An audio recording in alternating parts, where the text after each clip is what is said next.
咧叫做咧安全下受騙。網絡安全啦，同埋資訊安全咧兩大題目咧，都係我哋現今嘅人咧呢個 AI 世代啊，係啦，會好上心嘅。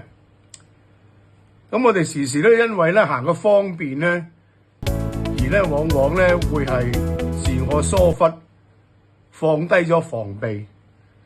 由於係咁咧，就會引致到事後嘅好大嘅損失，包括係金錢同埋私隱方面。呢個話題咧，順帶咧喺度提一提咧，就係話 Philip Sir 咧會喺10月份咧開一連串嘅防 hack 講座，就係啦。咁大家網友咧可以留意下日期啦。咁先嚟個 like， 再做個 subscribe， 再等陣喺後台再撳 link 入去留位。